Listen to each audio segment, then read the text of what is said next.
नमस्कार, super India news TV में आपका स्वागत है। मैं हूं राजेश आर्य। आइए देखते हैं आज का विशेष समाचार, खास समाचार। नंबी नारायण की व्यथा, उनकी कथा भी जानिए। आईपीएस आरबी श्री कुमार ने जो कुछ नरेंद्र मोदी के साथ किया, उससे भी बुरा इसरो के वैज्ञानिक नंबी नारायण के साथ किया।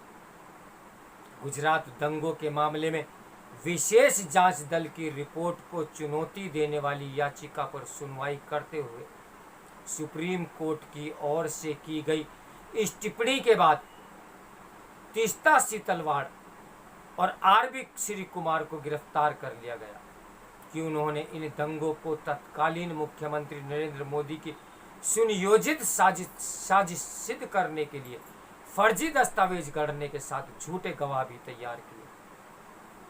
तीस्ता कथित तौर पर सामाजिक कार्यकर्ता है और आरबी श्री कुमार गुजरात के पुलिस महानिदेशक रह चुके हैं।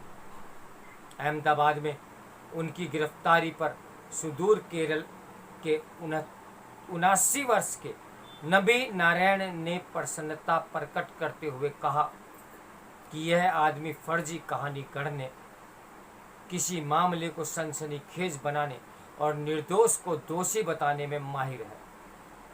उन्होंने ऐसा क्यों कहा, यह जानना आवश्यक ही नहीं, बहुत अनिवार्य है। वैज्ञानिक नंबी नारायण इसरो की उस टीम के निर्देशक थे जो क्रायोजेनिक इंजन बनाने का काम कर रही थी। इसलिए कर रही थी क्योंकि अमेरिका के दबाव में रूस ने भारत को यह इंजन और उसकी तकनीक देने से मना कर दिया था। सोवियत संघ के विघटन से उभर रहा रूस तब आज जैसा शक्तिशाली नहीं था। इसके बाद रूस से बिना तकनीक क्रायोजेनिक इंजन लेने का एक सौदा हुआ। भारत विरोधी किसी ताकत को लगा कि नंबी की टीम इस इंजन को देखकर स्वयं ऐसे इंजन तैयार कर सकती है। उन दिनों श्री कुमार प्रतिनियुक्ति पर केरल में इंटेलिजेंस ब्यूरो के उपनिदेशक थे। उन्होंने केरल पुलिस के उन अधिकारियों को यह सनसनीखेज कहानी बयान की कि नंबी और उसके साथी क्रायोजेनिक इंजन की तकनीक बेचने का षड्यंत्र रच रहे हैं, जो न तो तत्कालीन मुख्यमंत्री करुणाकरण को पसंद करते थे और न ही उनके करीबी समझे जाने वाले पुलिस अफसर रमन श्रीवास्तव को। केरल पुलिस ने अक्टूबर 1994 में मालदीव की एक महिला मरियम रशीदा को पाकिस्तानी खुफिया एजेंसी आईएसआई के एजेंट के तौर पर त्रिवेंद्रम से गिरफ्तार किया और उससे यह कहलवाया कि उसके नंबी से अतरंग रिश्ते हैं और उन्हीं रिश्तों और पैसों के लालच में वह क्रायोजेनिक इंजन की गोपनीय तकनीक उसे सौंपने को तैयार है। कुछ दिनों बाद नंबी उसके एक सहयोगी शशि कुमार के साथ कुछ और लोगों को भी गिरफ्तार किया गया। इसी के साथ इसरो जासूसी कांड सबसे बड़ी खबर बन गया। नंबी को देशद्रोही धोखेबाज बताया जाने लगा।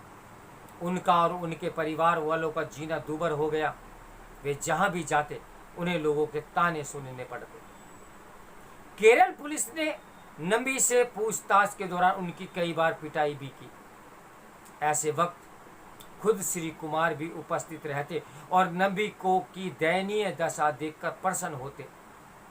उनकी प्रसन्नता का कारण यह था कि एक समय नंबी ने उनके एक रिश्तेदार को इसरो में नौकरी देने से मना कर दिया था। इस इनकार के बाद वह नंबी को धमकाने उनके ऑफिस आ पहुंचे थे। इस पर नंबी ने उनसे कहा था कि चुपचाप निकल जाएं, नहीं तो पुलिस बुला लेंगे। श्री कुमार निकल तो गए, लेकिन यह धमकी देकर गए कि एक दिन उन्हें पछताना पड़ेगा। कथित इसरो जासूसी कांड में ने जब ज्यादा तुल पकड़ा तो इसकी जांच सीबीआई को सौंपी गई। 1996 में सीबीआई ने रिपोर्ट दी कि जासूसी की यह पूरी कहानी नितांत फर्जी और मनगढ़ंत है।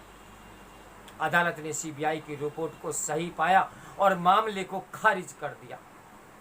लेकिन तब तक केरल में वाम मोर्चे की सरकार आ गई थी। उसने इस कथित कांड को फिर से जांच कराने का फैसला किया।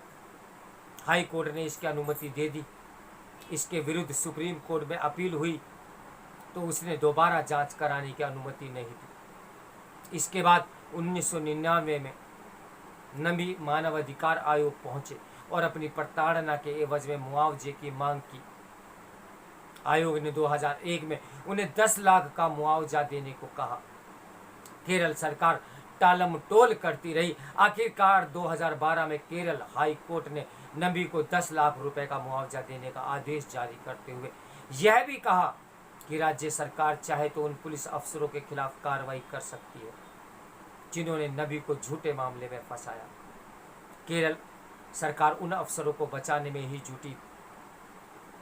उसने नबी को मुआवजा भी नहीं दिया।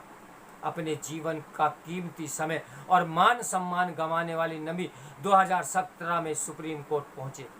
सुप्रीम कोर्ट ने सितंबर 2018 को उनके पक्ष में फैसला सुनाया, उन्हें मुआवजा देने का आदेश जारी किया और केरल सरकार से उन पुलिस अधिकारियों के खिलाफ कार्रवाई करने को कहा जिन्होंने उन्हें फंसाया था। नबी ने केवल 22 साल प्रताड़ना ही नहीं झेली, बल्कि उनके साथ जो षड्यंत्र हुआ उसके चलते इसरो को जो कुछ बहुत पहले हासिल कर लेना चाहिए था उसमें करीब 1.5 दशक की देरी हुई। यदि प्रीतम मेघा के धनी नबी इसरो में बने रहते तो शायद उसके प्रमुख बनकर रिटायर होते। नबी के साथ जो अन्याय हुआ उसे मोदी सरकार ने समझा और 2019 में उन्हें पद्म विभूषण से सम्मानित किया। अब उनके जीवन पर एक film rocketry the Nabi in fact release होने जा रही है। आर माधवन की यह फिल्म यह बताएगी कि नबी कितने प्रभावशाली वैज्ञानिक थे और उनके साथ जो घोर अन्याय हुआ उसकी उनके साथ साथ देश को कितनी बड़ी कीमत चुकानी पड़ी। इसी के साथ हमें यह भी याद रखना चाहिए कि श्री कुमार जैसे लोग एक गिरोह की तरह काम करते हैं और ऐसे देशघाती गिरोह पर कभी लगाम नहीं लगी है। और ऐसा नहीं है कि देश में केवल एक ही श्री कुमार सरीखे अधिकारी हैं। मेरा मानना है हर जिले में ऐसे अधिकारियों की बाढ़ आई हुई है जो केवल अपने हित के लिए बड़ी बड़ी प्रतिभाओं को झूठे केसों में फंसाया जाता है। तो ऐसा एक संगठन बनना चाहिए, एक ऐसी व्यवस्था होनी चाहिए सरकार की ओर से ताकि ऐसे अधिकारियों पर समय समय पर नकेल कसी जा सके और इस प्रकार से किसी को प्रताड़ित करके देश और समाज की हानि ना हो। तो मेरे साथ बने रहिए सुपर इंडिया न्यूज़ टीवी की ब्रेकिंग न्यूज़ के लिए। नमस्कार, मैं हूं राजेश आर्य। इस समाचार के लेखक हैं राजीव सचान।